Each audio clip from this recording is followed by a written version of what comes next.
Hello everyone, very good evening. आज एक बहुत इम्पोर्टेंट वीडियो लेके हम आपके सामने यहाँ पे आए हैं। बहुत सारा चीज़ मैं आपको यहाँ पे डिस्कस करना चाहूँगा। कल हमने एक वीडियो अपलोड किया था, आप सब ने देखा होगा। और अगर आपने नहीं देखा होगा तो मैं ना कमेंट में पहला वाला कमेंट पिन किया रहेगा, आप वो वीडियो जाके ज़रूर देख लेना। वीडियो डालने के बाद बहुत सारे स्टूडेंट्स का बहुत सारा क्वेश्चंस, बहुत सारा क्वेरीज आया हुआ है। अब हर किसी का इंडिविजुअली तो हम रिप्लाई नहीं कर सकते, तो मैंने सोचा कि I should make a video और वो मैं सारा डाउट यहाँ पे क्लियर कर दूँ। अभी सब कुछ चीज़ क्लियर नहीं है और स्टूडेंट्स में बहुत कैओस है, बहुत टेंशन में है स्टूडेंट्स।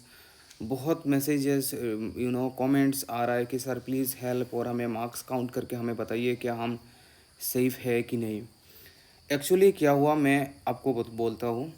पहले स्टूडेंट्स में ये मेंटेलिटी था। पहले जो स्टूडेंट्स थे, मैं थोड़ा बैकग्राउंड में मैं आपको ले जाऊँगा। पहले स्टूडेंट्स थे दो कैटेगरी में, आइदर वो एडीआरई के लिए जाएंगे या फिर वो सुपर टेट के लिए जाएंगे।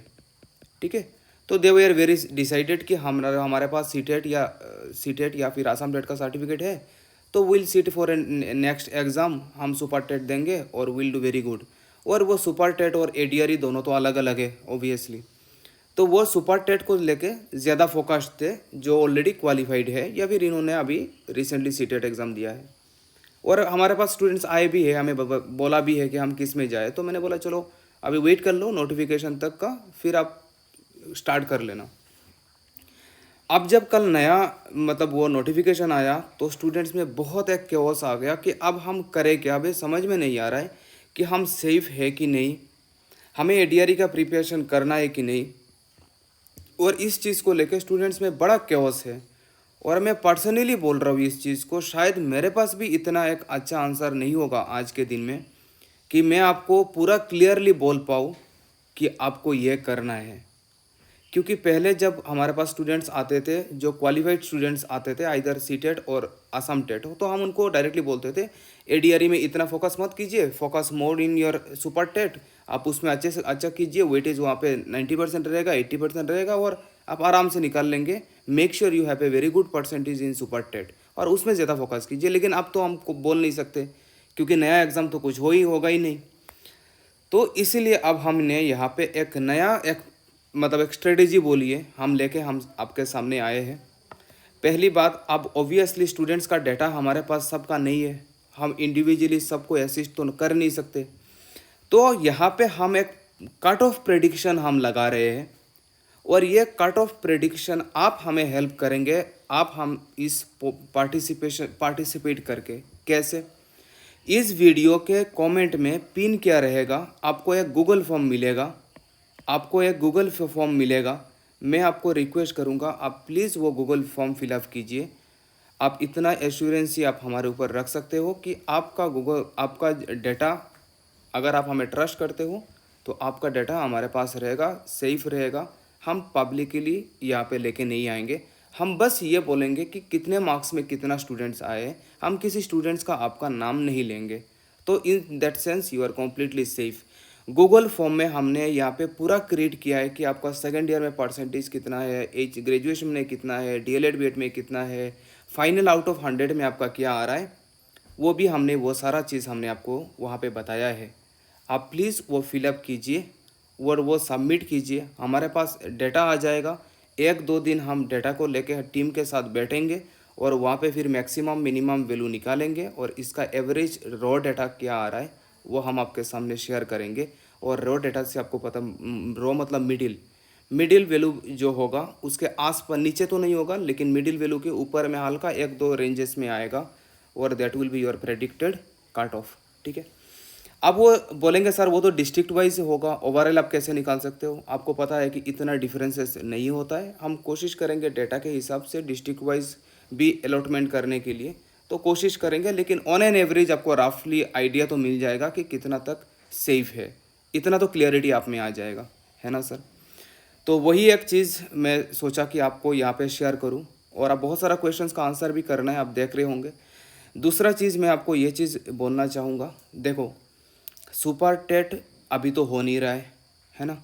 और अभी हमारे हाथ में कुछ भी नहीं है। हमारे पास सीटेट देना था हमने दे दिया, आसाम डेट देना था दे दिया, जो आना था हमने हमारा आ गया। अब हमारे हाथ में कुछ नहीं है। सुपर टेट होता तो शायद हम अच्छा कर सकते थे, हमारे पास एक ऑप्शन था और हमने आपको वहाँ उसके लिए मोटिवेट किया भी था। लेकिन अब जब सुपर टेट हो नहीं रहा है तो हमारे हाथ में तो कुछ नहीं है। होना होगा तब भी ठीक है, और नहीं होना होगा ऊपर वाला ऐसा ना करे।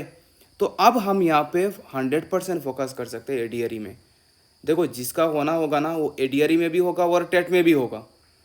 तो अब एक को लेके आप बैठ नहीं सकते हो, क्योंकि आपके पास ऑप्शंस बहुत है। जैसे मेरे में भी टेट टेट में हुआ, मेरे डिपार्टमेंट में भी हुआ। अब मैं 101% सेफ में था कि टेट में, लेकिन फिर भी उसके बाद मैंने 100% दिया अपना एडीआरई में, क्योंकि मैंने 1% भी रिस्क लेना नहीं चाहता था। 4 अपॉइंटमेंट आया।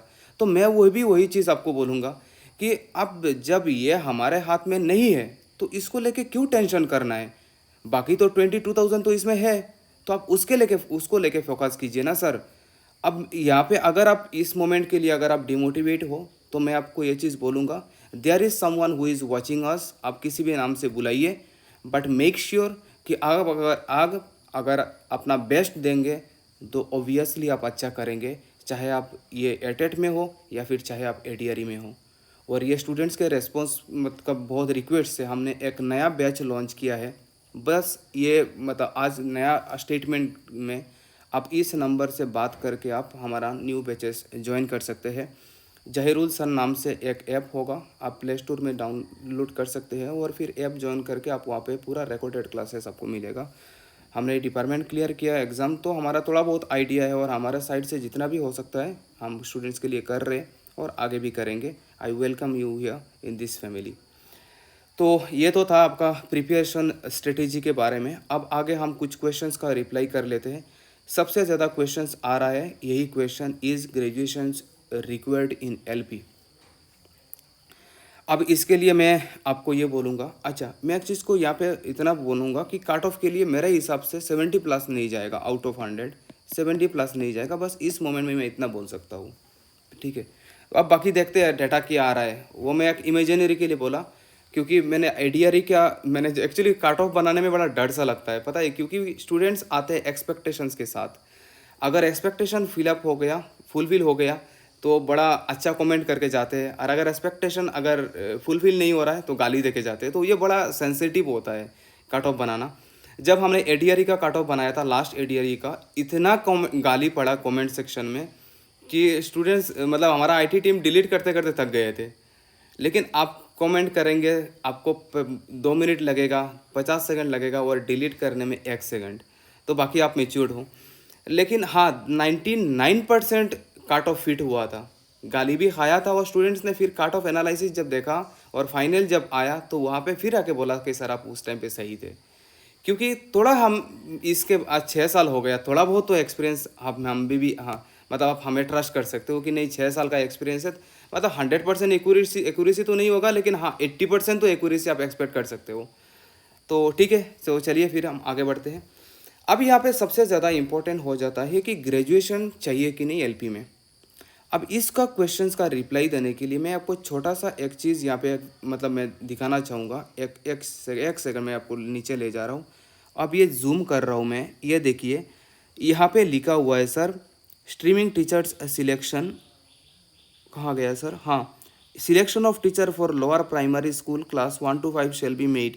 यहाँ पे 5% percentage marks for higher secondary 12 के लिए, 10% मार्क्स 10% इज ग्रेजुएशन, 5% डीएलएड और बीएड भी अप्लाई कर सकते हैं, 80% इन टेट। मतलब वो एलपी के लिए भी ग्रेजुएशन लगा दिया। अगर ग्रेजुएशन यहाँ पे नहीं लगाता तो फिर ये ग्रेजुएशन का कॉलम आता क्यों सर, है ना। तो इसीलिए मैं आपको ये चीज़ बोल रहा हूँ कि अब शायद यहाँ पे एक थोड़ा कन्फ्यूज़न भी है। कन्फ्यूज़न क्या है वो भी देखिए सर। कन्फ्यूज़न ये है कि सीटेट वाले तो 12 लेके दे सकते हैं, तो फिर ये आसाम टेट के लिए ग्रेजुएशन का नया ये क्या है। देखो यहाँ पे 2 चीज़ हो रहा है। एक हो रहा है कि न्यू एजुकेशन पॉलिसी, और दूसरा हो रहा है सीटेट, ठीक है। सीटेट वाले क्लास 12 को लेके ले रहे हैं क्योंकि सीटेट ऑल ओवर इंडिया में एप्लीकेबल है, और new education policy all over India में अभी तक अप्लाई नहीं हुआ है, एप्लीकेबल नहीं हुआ है। समझ रहे हो मैं क्या बोल रहा हूँ।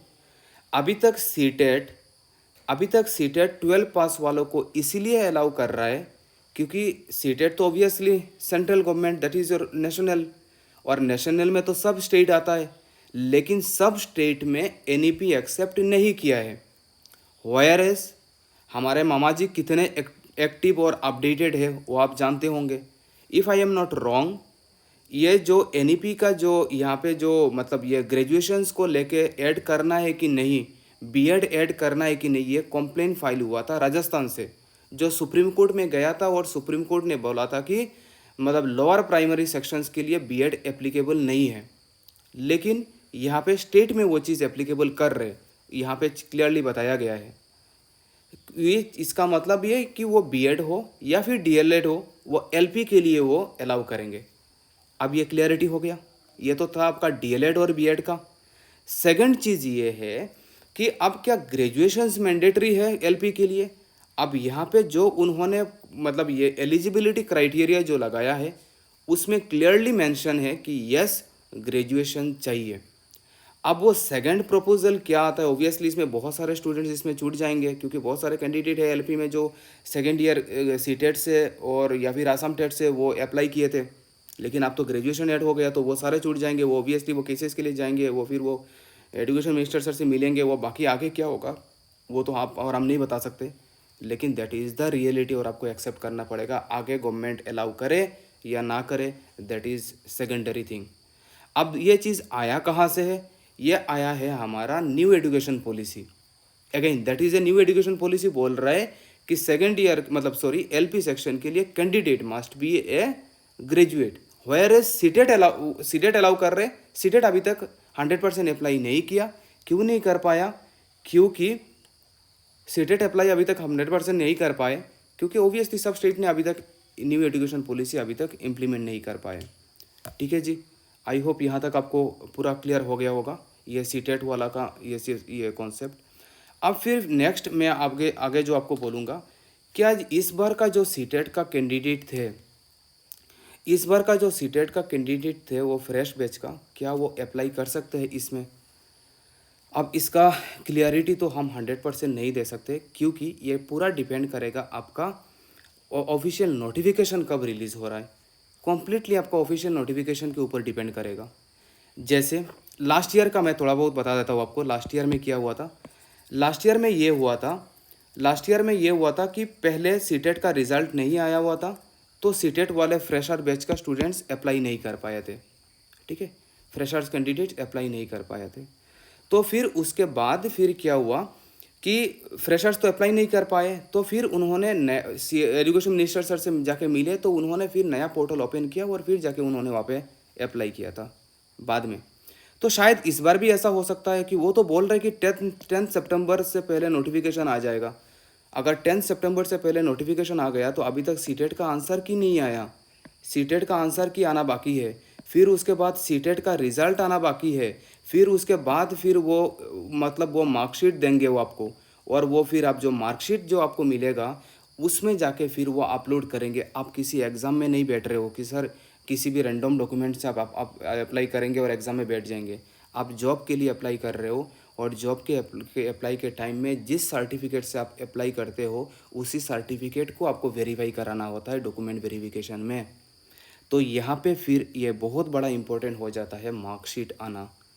अब अगर ये 2 महीने के अंदर अगर सीटेट का मार्कशीट आ गया तब तो बहुत अच्छा है, लेकिन अगर प्रोसेस तक अगर नहीं हो पाया तो हम सॉरी बोल सकते हैं। अब ये पूरा कंप्लीट डिपेंड करता है नोटिफिकेशन कब आ रहा है और सीटेट अपना रिज़ल्ट कब दे रहा है, उसके ऊपर वो डिपेंड करेगा। ठीक है जी, अब यहाँ पे कोई चीज़ इस चीज़ को लेके वो क्लियरली नहीं बोल सकता है, वो डिपेंड करेगा नोटिफिकेशन कब आ रहा है। ठीक है सर, आई होप यहाँ तक क्लियर हो गया होगा। फिर नेक्स्ट हम आगे, अभी तो इसको हमने क्वेश्चन का नेक्स्ट रिप्लाई कर ही दिया था, can BEd candidates apply in LP? हाँ जी, हमने आपको वहाँ पे पूरा क्लियरली बता दिया था, आपको दिखा भी दिया था कि वहाँ पे वो अप्लाई कर सकते हैं। अब यहाँ पे जब गूगल फॉर्म में जब आप जाएंगे तो फिर गूगल फॉर्म में जाने के बाद फिर आपको वहाँ पे मिलेगा कि परसेंटेज कैलकुलेट कैसे करते हैं। हमने लास्ट वीडियो में भी बताया, वो मैं आपको कमेंट में पहले पिन करके रख दूँगा गूगल फॉर्म और लास्ट वीडियो का लिंक, आप वहाँ पे जाके वो पूरा देख सकते हैं। बस मैं ये चीज़ बोलूँगा कि हमारे मतलब कैलकुलेशन के हिसाब से आपका जो भी परसेंटेज होगा ना, अगर मान लीजिए एच का काउंट कर रहे हो तो आपका एच का परसेंटेज नीचे हो जाएगा 100 × 5। ठीक है, जो आया एच परसेंटेज में आप वो फिलअप कर दीजिए। अगर आप ग्रेजुएशन का निकाल रहे हो तो आपका ग्रेजुएशन का परसेंटेज, ग्रेजुएशन परसेंटेज ऊपर में, नीचे 110 में कन्वर्ट करना है × 10। फिर आप टेट के लिए मार्क्स नहीं, टेट का जितना मार्क्स आएगा टेट का परसेंटेज आप निकालिए, टेट परसेंटेज डिवाइडेड बाई 100 80% में कन्वर्ट कीजिए। ठीक है जी, आई होप यहाँ तक आपको पूरा क्लियरिटी मिल गया होगा। अब हम और एक वीडियो लेके आएंगे और फिर हम कट ऑफ एनालिसिस आपसे साथ जो रेस्पॉन्सेस मिलेगा वो भी हम आपके सामने यहाँ पे शेयर करेंगे। बस इतना रिक्वेस्ट करेंगे कि आप अपने फ्रेंड सर्कल के साथ ये गूगल फॉर्म या ये वीडियो लिंक उनसे शेयर कीजिए ताकि मैक्सिमम से मैक्सिमम लोग हमारे इस मतलब पोलिंग में पार्टिसिपेट करें और मैक्सिमम से मैक्सिमम डेटा हम आपके सामने लेके आ पाए। बस इतना ही रिक्वेस्ट करूँगा ताकि मैक्सिमम लोग इसमें जुड़े। ओबियसली मैक्सिमम रेस्पॉन्सेस आएगा, मैक्सिमम एक्यूरेसी आएगा प्रेडिक्ट करने में। ठीक है जी, जाते जाते अगर वीडियो अच्छा लगा please do like the video and let me know your opinion at the comment section. और अगर आपने चैनल को सब्सक्राइब नहीं किया तो जाते जाते चैनल को ज़रूर सब्सक्राइब करके रखिए। अगले वीडियो में आपसे मुलाकात होगा, तब तक के लिए अपना ख्याल रखिए। Take care and bye bye.